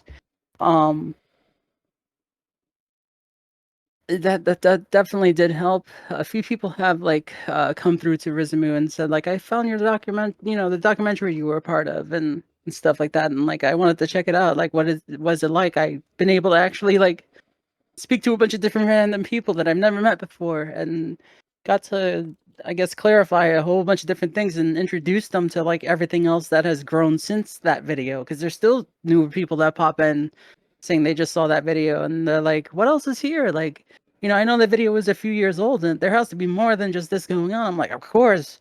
Like, there's this club, there's that club, there's a whole freaking world of it, a bunch of different clubs. I shoot them the timeline link. And they're just like, whoa, I'm going to be busy for a long time. And it's like, so it's providing people providing people a way to spend their time in a way they want to see fit and be able to enjoy like this whole experience with everyone else. And just those people that stay reoccurring that I've met from that, I've seen them become so different in good ways. Like, they were shy, they didn't want to talk much, they were always in the corner trying to like weasel them out and try to help them feel welcome and point them into places that I know would also help them feel welcome. And I tend to do what I can to surround myself with good people too that would be welcoming if they joined me somewhere else. And those people make new friends. They come out of their shells. It's just life changing for everybody in that extent. And I feel like, if people could see that, like if people can actually see the life changing things this platform has been doing for so many different people, and like it was properly, like this documentary properly like documented and explained and written about, so another person that never even saw it before can watch it and be like, wow, this is actually doing a lot of good for people. It's not this, that, and the third that these people are pointing out negatives and just making that what the game is or whatever it is and trying to paint some weird bizarre picture that isn't even really true. Like it's we need more pieces of documentary like that. And that's why I like podcasts like this. I like also Metaverse DJs. Like they interview a bunch of different people from the community, whether they're in the DJ scene or not. Like you get to see what people are doing. You get to hear their stories. You could see how the platform is actually helping them. And more people need to see that so they could give it an honest chance. Like I think also it's tough too. Like if you watch that documentary and you hop into VRChat, you hop into most popular worlds, and you go to Black Cat or a Plug, you're gonna hit some noise. It takes a while to find substance in those places. Yeah, and I especially feel the like public instances. Yeah. Yeah, those public instances are pretty hard to find your tribe, and it takes a lot of trial and error, a lot of hours, and like a lot of people aren't gonna be willing to put up with that. So we have to figure out a way to better like guide them around, so help them find spaces that are made for them, whether it's the rave scene or not. Like, there's a spot in here for everybody. I mean, I do appreciate the really kind words with VRC DJ Live. It's fun. It's fun because of the fact that it was because of our community that outreach to me to be like, Rob, why haven't you created something for our community? And actually, it was Lun from VCat that was like, why don't you do a podcast about VR chat? And I go, not all of VR chat. I can't do this. There's far too many people in here that think that they're super important to be on a podcast to talk about something. So the DJ community, we could probably talk about all the upcoming stuff like that, and especially some really kind words for the Metaverse DJing. We have friends out there at the Metaverse DJing, continuously doing some really good stuff for our community and providing this type of content online to be able to showcase that. And that was going to be my next question to you, was like, what are some other things that we could do within the DJ community to continue that that positive message to outreach, to have people come and join us? I think we definitely need to have like a more proper interview system, not like something like this, but like I would like to see people actually doing some sort of journalism, not invasive journalism, but journalism to some of these events, interviewing random people, trying to figure out like, what's their state of, being when they're there. How do they feel? What has the community done for them? Trying to get some sort of idea of how it's affecting different people and like what they feel others can find here. And trying to like really bridge that bridge the gap of communication and perspective on what this all is, because like you said, like we know, a lot of the media is very, VR chat's this, VR chat's that. We don't talk about that Asmongold guy. What is it like? They don't know what it's like to actually be in here. They don't have that experience, those hours, those days. There's some people out there where crazy hours on their VR chat playtime on Steam. They have done a lot of different things and have been exposed to so many different things. And whether good or bad, like they are developing it as an individual. They're all capable of sharing a different type of story to really paint a better picture on how this platform is affecting them, how it's changing them, how it's helped them develop different skills, like whether it be DJing, VJing, world creation, event, what is it, like event management. Like you're learning marketable skills in here, like project management, event management. Like you can manage different people and actually learn pretty decent leadership qualities from here. Like there's a bunch of different ways you can actually like talk this up, but nobody does that much, and that's a problem. Right. And a lot of us are really like, I know some of us are really protective of this space too. They don't want the wrong people coming in here and causing trouble. But that's the good thing about this community too, because we're always like on the lookout, keeping our space safe. Like everybody's like, yeah, you just make sure you don't have this, that, the third somewhere, and make sure like you're taking care of your community and protecting them from this, that, and the third, and relatively all the spaces stay safe, and like nobody has to feel scared about going anywhere if they just want to enjoy some music or some good company or something like that. I feel like within most communities too, kind of once you have a community that you trust and the friends that you have, it's hard to be like, I don't know. It's like having a burger. When you have a burger, you feel full, you feel nourished, and you don't need anything extra, unless you want dessert. Then you got to start, that's a whole nother analogy, I guess. But just like a burger, like there are a lot of groups that are just genuinely okay with who they have. Now, I'm not saying that leads to gatekeeping. Obviously, within every group, there's some sort of something. There's a trial of trust when it comes to understanding that sort of stuff. But just as you were saying, we have to kind of find a comfortable barrier to, demolish to be able to let in some new people that are genuinely interested in our community. Hell, I even ran into someone on a whim that was basically going from club to club for 2 years to try to find their tribe. They didn't know where they lived or where they wanted to be or who they wanted to hang out with. And I was just like, honestly, like all you have to do is talk. Just talk with us, talk with everybody, get to know people, and the people that you vibe with, the people you vibe with, and that's that's super important. But also leading down the path again, saying how awesome those videos that you produce up on social media is just another fantastic way to get that type of content of what we do in here out into the real world, and being able to provide those examples. And I think it's so disheartening to hear that when you do have performers in here, and let's just say their name is on a poster, why aren't you downloading that poster? Why are you not archiving that poster?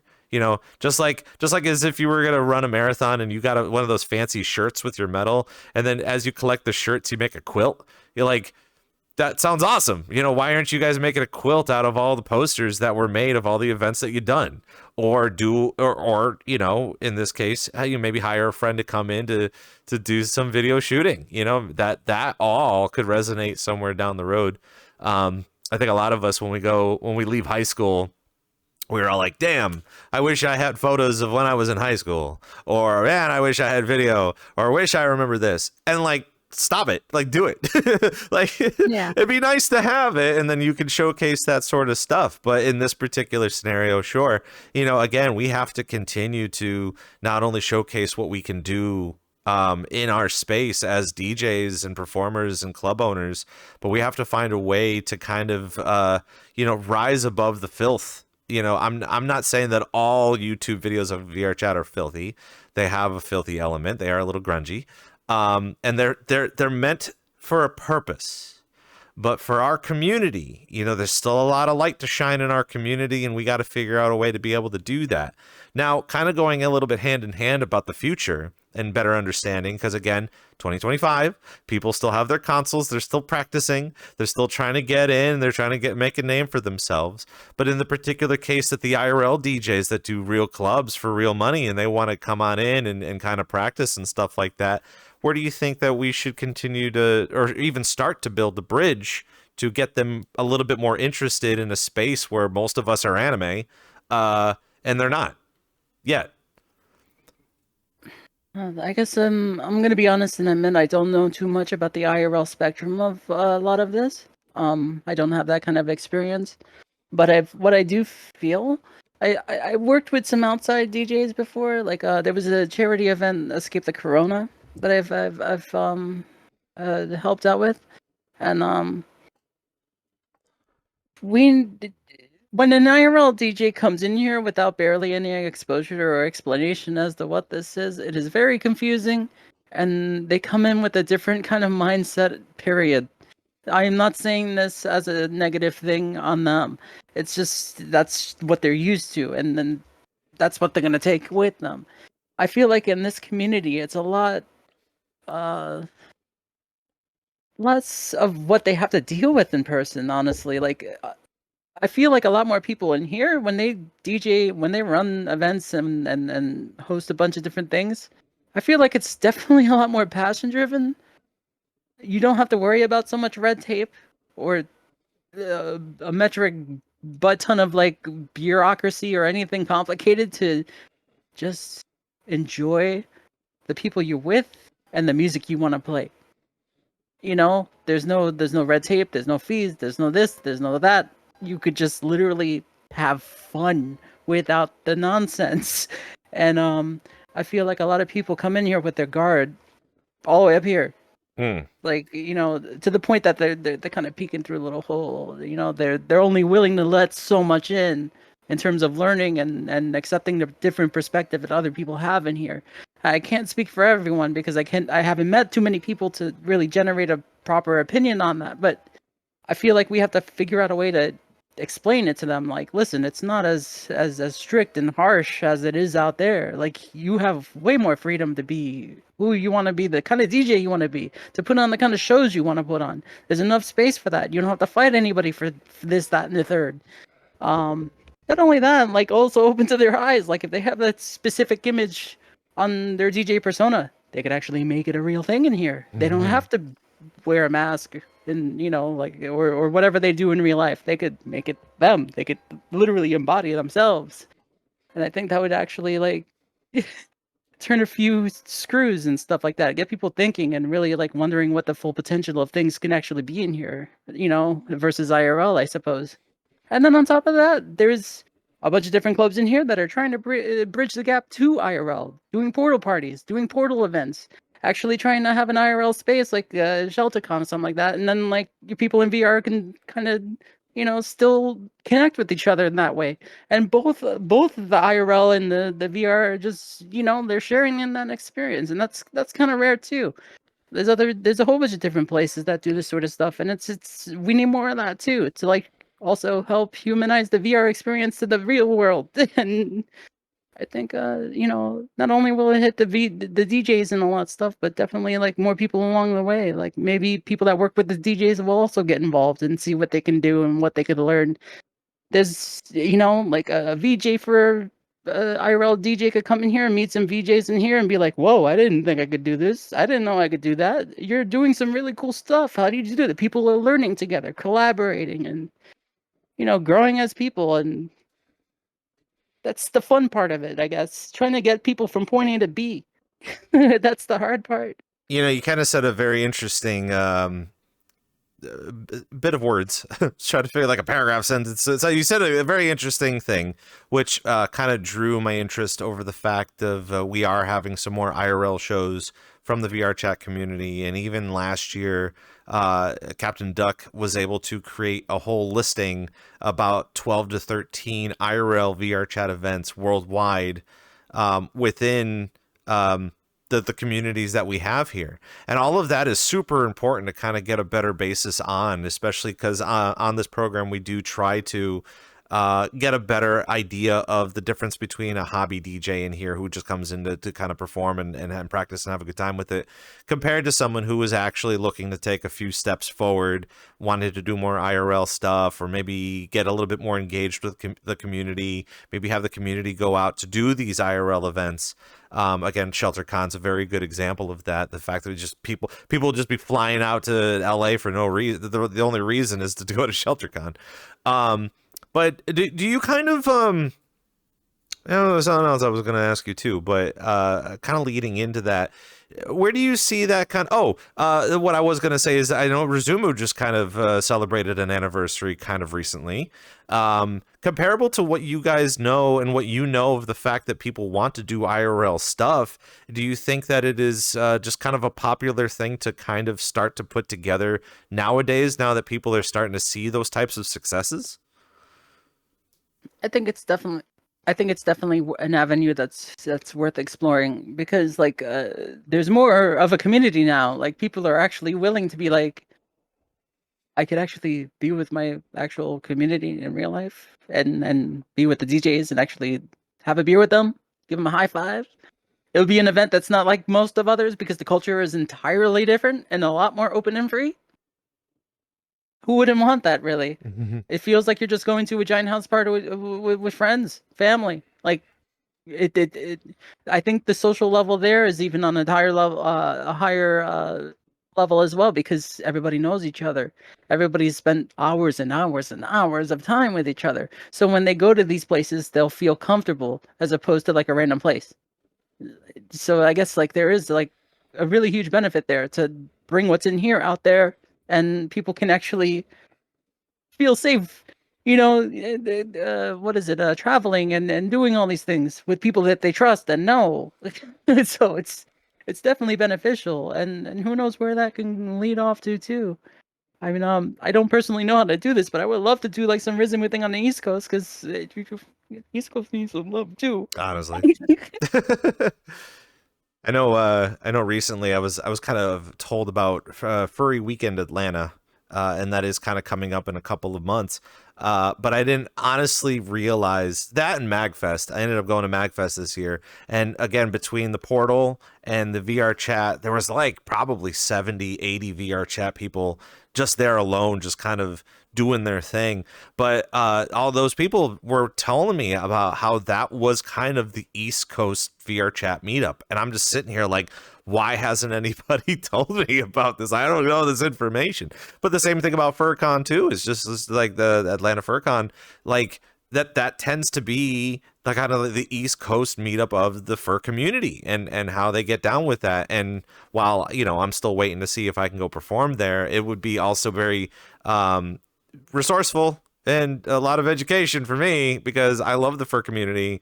But man, oh man, I still don't know how they get down. Like, I want to see how they get down just on the East Coast alone, not a lot, you know, even on the West Coast. But you're right. You know, we do have to find some sort of a common ground on the East Coast to be able to put together these types of things. And I feel like there is some sort of a better connection too. I mean, TwitchCon is another big place where you can meet up with the community for real and be able to explore and get to know each other on a little bit more of a real basis. And while at the same time too, like, you know, I feel like besides meeting people in here and enjoying the time that we have here, that we should kind of carry on to you know, IRL stuff in the future. Yeah, I was gonna definitely say the IR stuff will also benefit the VR space mutually because, like, you go to a place like that, you could be like, hey, "This is a VR chat meetup. This whole group of people is explaining to this person or these other people that what the heck is VR chat and what the experience is like that."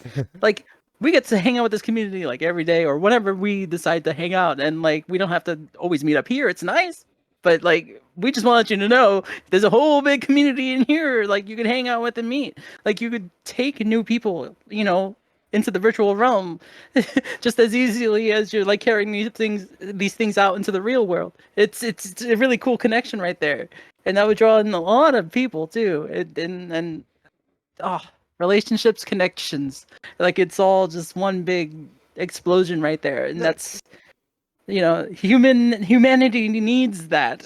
I mean, not only that too, but like if you're going to a convention and like for me, I'm a solo dolo. I go by myself. It doesn't matter. Yeah. But man, oh man, that experience gets heightened to another level when you know that there's going to be some people hanging out, and you're just like, hey, why aren't we hanging out? Why aren't we going to these events? Yeah, exactly. So we just got to find that time and then in the future, no doubt. But again, this is VRC DJ Live. We're hanging out with Aliquem and talking about Rizumu things. We only have a few more minutes left of the program, and I kind of want to kind of shift a little bit into some more of the topics of the vibe and understanding a type of a vibe. And speaking of that type of a vibe, I know it's kind of funny how occasionally I'll ask the DJs, I'll say, what do you think is the most popular genre of that most people perform in VR chat? And I feel like the honest answer is still drum and bass. You know, I feel like everybody is still kind of in that little area of drum and bass. But considering to the fact that you were playing house and having a good understanding of that, where do you find your inspiration for the music that you like to perform? Do you just kind of go on Spotify to find some of your favorite artists, or how do you process some of the musics that you get to know that you like to perform? That is a very interesting process. I wouldn't even call it much of a process, though. To be honest with you, I do explore Spotify a lot. Definitely, that's one of the places. And then I look for the genre. I don't look at names. I don't look at albums. I don't look at year. Explicitly just go by the sounds I like and the sounds that I feel I can connect to, that I can also feel like I could take to other people that would also resonate with that sound.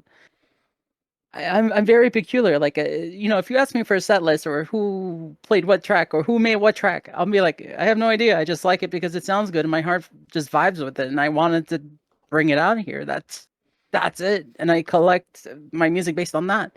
I barely ever look at charts. I barely ever look at the most popular things.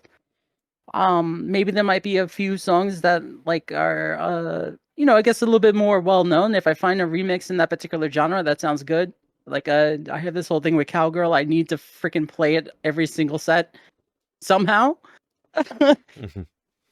Like it always gets snuck up in there. But like something like that, like there's a particular sound. I like it because of the sound, not because of the name or who made it. It's just that sound. I like that sound.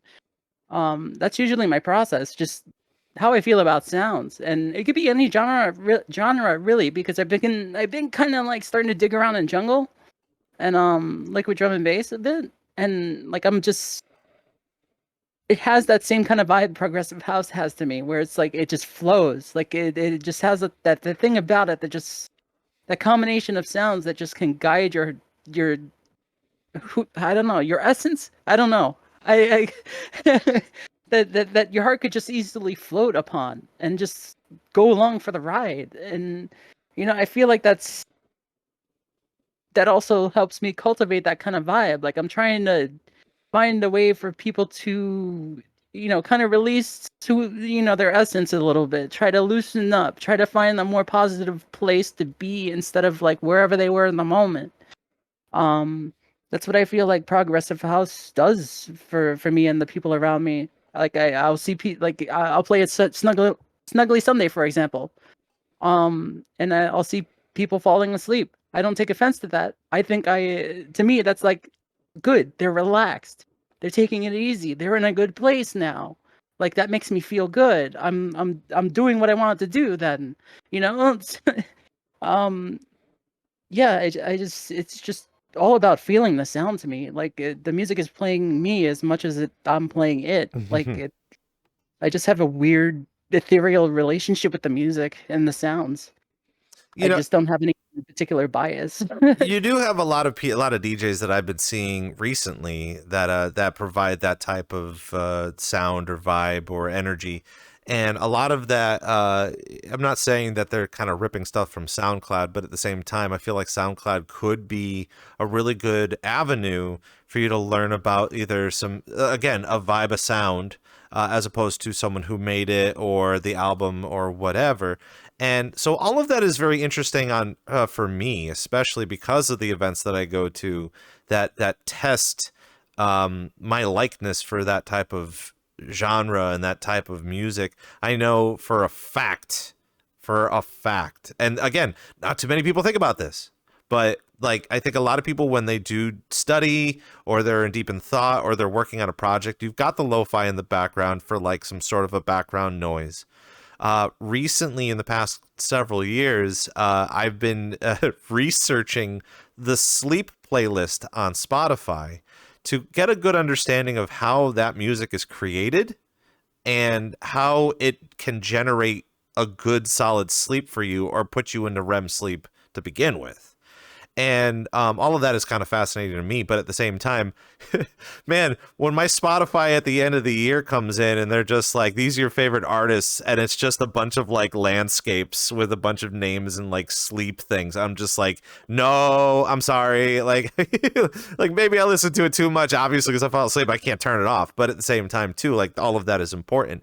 Do you find that could be an avenue that most newer DJs, if they're going to start kind of going down that genre, should start to end up doing, like kind of checking out SoundCloud, maybe just letting Spotify run while you're doing, different tasks throughout the day?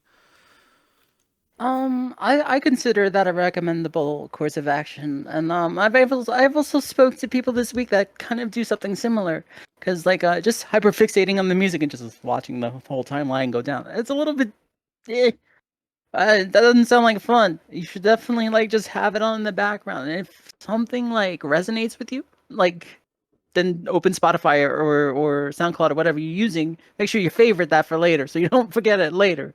And then when you revisit, it's like, yeah, I like that sound for this reason. This is how I feel. And then like, where can I use this in a set somewhere? Is there a particular type of place for this? And you just do that with whatever it is you're collecting. Try to articulate that kind of mood or that type of vibe that you want to present to people that you feel would resonate with others. Like I feel it's a lot more organic, like if more personal. Like you're really spending your time to articulately compile sounds together that would have some sort of weight or meaning behind them, instead of just like, well, this is what the top 40 says, might as well pick this. It's a little bit, playing from the heart, I feel, produces a better set than just picking stuff off a list. No offense to anybody that does that. Obviously, everybody has their own way of doing stuff. Um, I just that's just how I personally feel with my sets, and I have a few friends that also like kind of flow the same way. Like maybe they might be feeling a particular genre one week, and then the next it's like, well, I don't know. I've been playing deep house. I'm cool with that.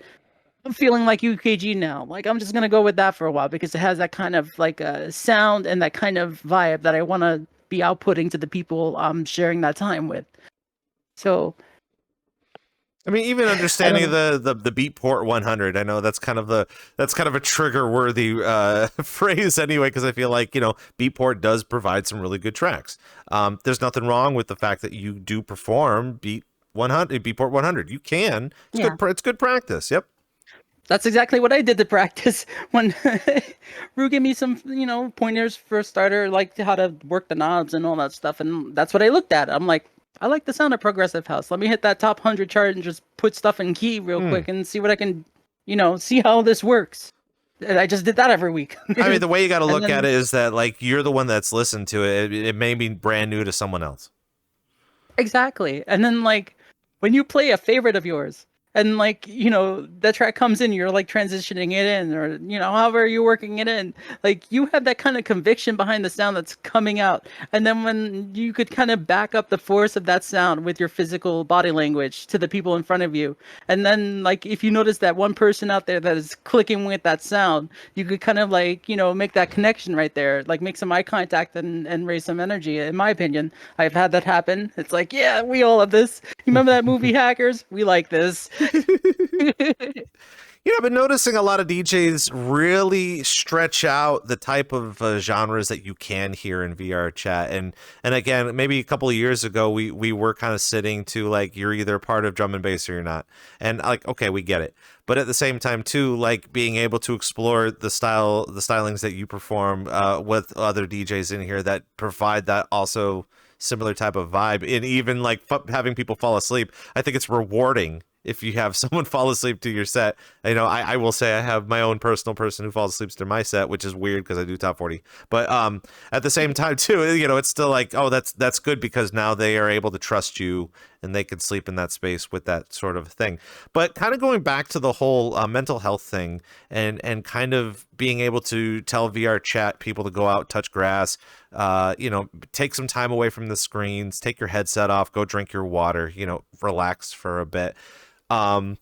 Where do you see the community needing that? Do you think it's something that we should all kind of enjoy at least once a week, or do you think we need to start kind of exploring more into that avenue? I feel like there are still a lot of new groups coming in, giving that service and understanding that service to people that may need it, not even just like who would kind of need it daily, but at the same time, we all need that time. I know for me on Sundays, there's a lot of DJs that come in and they are truly my Sunday service, where I'll just come in and sit and just relax, breathe in the air, drink my water, sit and relax.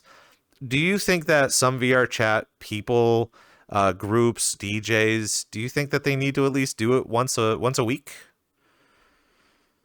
Obviously everybody's going to have like their own tolerances of what they could deal with when they're, I guess, operating in our community, but I would definitely recommend at least once or twice a week. You need to have that fresh air. You need to have that cleanse your palate, so to speak.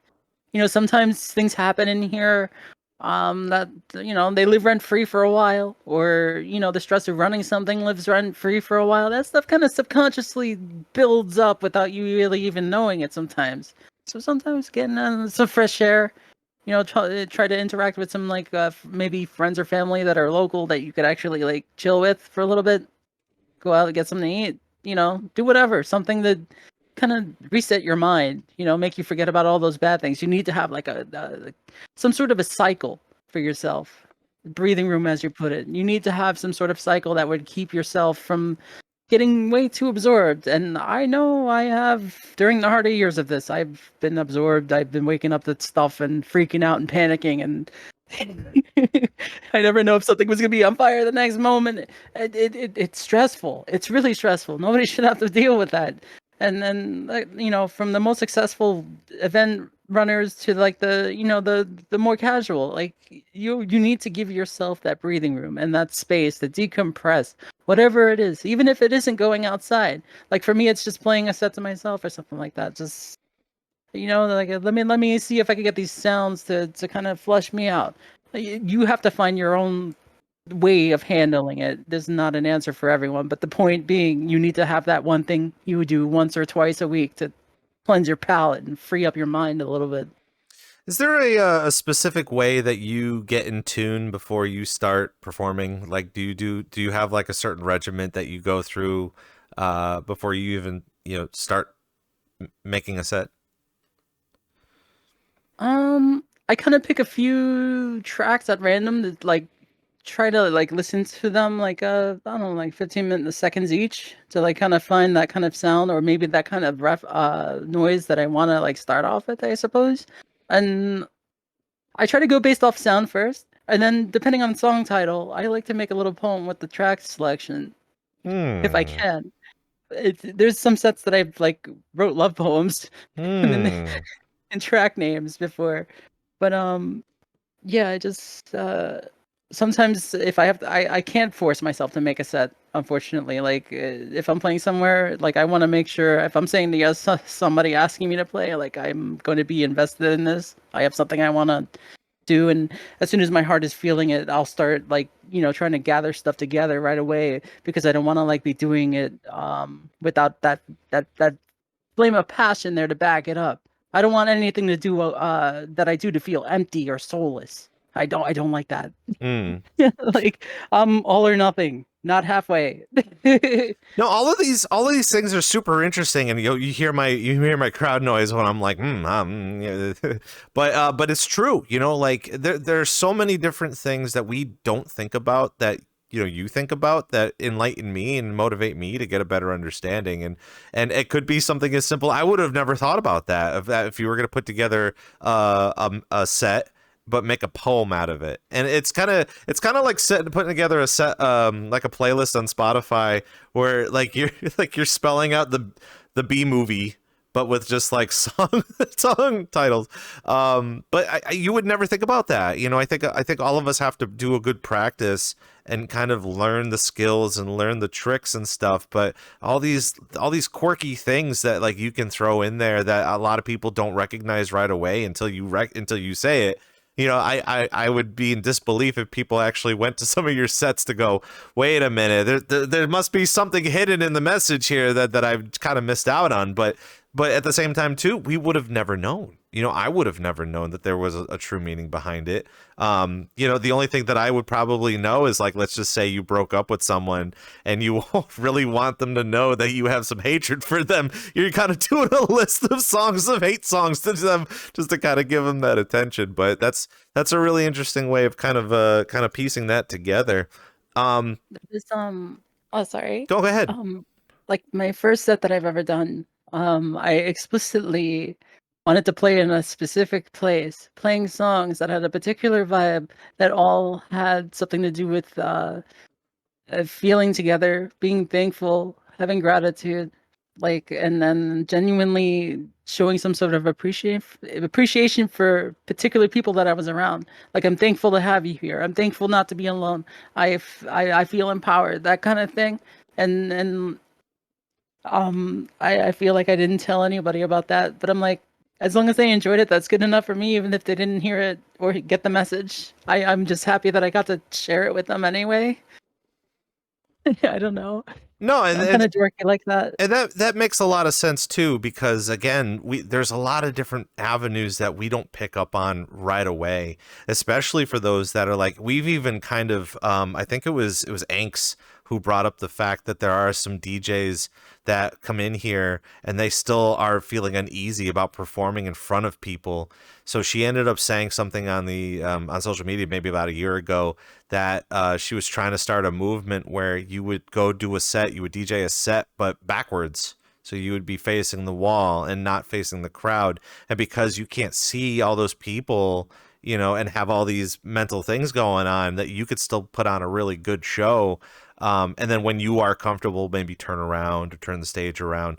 But all of that is super interesting to learn about, because again, we don't think about that. We've only known what we've known, and we've gotten over those hurdles to be able to perform without thinking that something might become a disaster, or even we all have our own ways of getting prepared for a set. You know, like for you to be listening to some tunes to kind of get in the right headspace. But everybody's got their own kind of thing to do it. But especially for the scene now, you know, it might be second nature to us. But for those people that are learning how to DJ for the first time, or even watching this later up on YouTube and wanting to learn more about DJing, you know, maybe they are a little nervous, a little timid about understanding how to do that. So finding other means to be able to perform in here, as opposed to I just practice like 100 hours, then my set's gonna kick a lot of ass. You know, like you're gonna go and do what you can do, but also try to get into that mental headspace. I agree with that. Like a lot of it is the headspace, because when you're up there, people can feel the energy that you're putting out with the music you're playing too. They have eyes. There are a lot of other empathetic people out there that can sense that sort of stuff off people. They could tell when a DJ is not in it, when a DJ is in it, when a connection is there, when there isn't. It's kind of crazy to say that in the VR space. You know, you're not physically there with people, but for some reason there's like some invisible line, some connection that people have with the DJs and the people around them that help them sense these things. That's also good too. Like if you are considering burnout, do your burnout. Like go take some time for yourself. Don't force yourself into a situation that you don't want to be a part of, because the crowd's gonna pick up on that and they're gonna be like, "Ooh, you know, Allie's tense." Like, "Oh my gosh, you got to be careful with that." Man, I've been there. Sometimes I drop my mask, and I have face tracking, so it's not like I'm hiding anything. If I'm up there like crying, like I'm there. Like sometimes the sets got me emotional like that. I'm passionate. I can't help it. Yeah, you got emotions. You're human. That's it's like I want to let you know I have conviction behind the stuff I'm playing. I'm not just playing it. But like but yeah, people could pick up on that, and like not everybody could get the message. Some people might read it differently than another person. So it's like, you know, you don't want to be shooting a shotgun out there that can just have a whole bunch of mixed effects. All of that is super important when understanding this type of process, and for the new people that are coming into VRChat, this isn't a time to be scared. It is okay to be scared if it's, you know, hard for you to be in front of crowds or learning how to perform for your first time. But it's always safe to know that within our space, it's a nice safe space. We're always there for your successes and not for your downfalls. We're not here to, you know, make fun of you for falling. You know, we will pick you back up, brush you off, and continue having a good time. That's basically it. You know, again, we're here to have a good time. If you're not here to have a good time, then why are you here? Before we get on out of here, Allie, there's a couple of questions that I do ask a lot of our guests towards the end of the show that are very interesting on my behalf. But one of the questions that I always ask is if you can list your top 3 favorite VRChat DJs for us to look forward to. Oh boy. I have to. Yeah, there's a lot of hours and years I gotta like. Yeah, tons of DJs to think about, I'm sure. Oh, definitely. It's I am. This comes from a very sentimental place, but Andromeda. I love the hell out of Andromeda, and I've done a lot of growing and DJing alongside Andromeda. It's been an adventure with her. She's an excellent DJ. You have to hear her. She's playing tonight at 11 Eastern. But no, really, really amazing person. Definitely Rue's on that list. She's been a crazy inspiration to me. And I know they're not around these days, but honestly, I wouldn't even be here if it wasn't for Lumi. I don't know where Lumi is, but that was the first DJ I've ever met in here. Yeah, it's Lumi. Yeah. He's making a comeback. I don't know if you saw recent streams. No, I've unfortunately been wrapped up in my own stuff, but I definitely gotta poke them. Because they're the one that got me to stay. Like, I'm not gonna lie. I was a very big fan of Happy Hardcore and the stuff they played, and it inspired me to want to DJ in the first place, or even have anything to do with this community, because I just like that energy. I like seeing them on the webcam, just like that Bouncing fire, around, that passion. Like, that was a person that did what they did with every fabric of their freaking being, and just straight up hardcore plur energy, and I love seeing a DJ on a webcam. Like, I just love seeing their fire and their passion behind what they're doing, that they care, and they want other people just to share in that. Yeah, it's funny too, because like everybody's been wondering where Lumi's been, and then he came back, like did 2 streams, and we were just kind of flipping out a bit, being like I understand that you're doing the webcam thing, but please come back. Like, come on, like we got stuff, we got exciting things in here now. Let's go. But yeah, obviously we want to check out all those people. They're an integral part of our networking and our community and our economy and stuff like that. And obviously, we would really love to have them on the show at some point in time. But before we get on out of here, Ali, where can we find you on the internet? Well, I'm on Blue Sky, Aliquem at Blue Sky. And on Twitch, I'm also Aliquem. I don't have any numbers or things in my names, so I should be relatively easy to find. Yeah, I was going to say that you were doing variety on your regular channel. Were you playing games recently? Or have you played some... You want to play some variety games on your stream? I do want to play more games. DJing has just been more fun. Yeah, yeah, no doubt, right? But yeah, I'm typically known for doing variety and boomer shooters. I am a boomer shooter addict. Let's go. Tournament, Quake, all that stuff. I love that stuff. That's what I'm talking about. We definitely want to check you out on oh, there goes our video. I guess that's time. It is. Oh, there it is. Okay. I was trying to figure out where it went.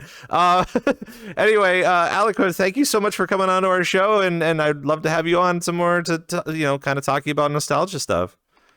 Oh yeah, for sure. Thank you so much for having me. It was a tremendous honor. And seriously. For those people that are watching here on Twitch, of course, we're here every Thursday, depending on the time, depending on the guest who wants to come and hang out with us on VRC DJ Live. And of course, we do have our replays up on YouTube that happen. Usually we have our highlights coming out on Fridays with the full show replay on Sundays. So coming up for March, can't believe March is right around the corner, but we do have a small lineup for you coming up. Our first guest coming into March, we'll be talking with Italian Dogs from Club LA.